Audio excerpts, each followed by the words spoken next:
కొత్తగా 114 రఫేల్ విమానాల డీల్ భారతదేశం ఫ్రాన్స్తో కుదుర్చుకుంది.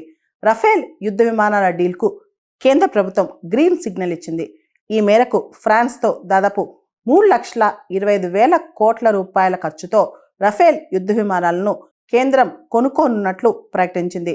మొత్తం 114 రఫేల్ యుద్ధ విమానాల కొనుగోలుకు భారతదేశం ఆర్డర్ ఇచ్చినట్లు డిఫెన్స్ ఎక్విజిషన్ కౌన్సిల్ స్పష్టం చేసింది. మనందరికి తెలుసు, ఫ్రెంచ్ ప్రెసిడెంట్ ఇమాన్యుయల్ మాక్రాన్ భారతదేశానికి రానున్నారు వచ్చే 2 రోజుల్లో. AI impact summit, global AI impact summit అనేది భారతదేశంలో జరుగుతుంది. ఆ సదస్సుకి ప్రపంచంలో అతిరథ మహారథులు వస్తున్నారు.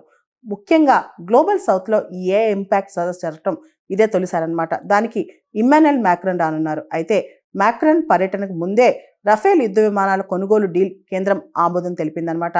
ఇది భారతదేశ రక్షణ చరిత్రలోనే అతిపెద్ద ఒప్పందాల్లో ఒక గొప్ప ఒప్పందం అని చెప్పొచ్చు అనమాట. ఈవెన్ 3 లక్షల కోట్లు అంటే అది మామూలు విషయం కాదు. ఈ డీల్ ద్వారా మన ఎయిర్ ఫోర్స్, భారతదేశ వాయుసేనకు ఆధునిక సాంకేతికతో కూడిన శక్తివంతమైన యుద్ధ విమానాలు లభిస్తాయి. ప్రధానంగా భారతదేశానికి నార్త్ అండ్ వెస్ట్రన్ అంటే ఉత్తర పశ్చిమ సరిహద్దుల వద్ద పెరుగుతున్న భద్రతా సవాళ్లు ఎదుర్కోవడం కోసం మనం మన రక్షణ రంగాన్ని మరింత పటిష్టం చేసుకుంటున్నాం అనమాట. మరొకవైపు భారతదేశ నేవీ కోసం ఆల్రెడీ స్కాల్ప్ క్రూయిజ్ మిసైల్స్, ఇతర రక్షణ సామాగ్రి కూడా మనం కొనుగోలు చేస్తున్నాం అనమాట.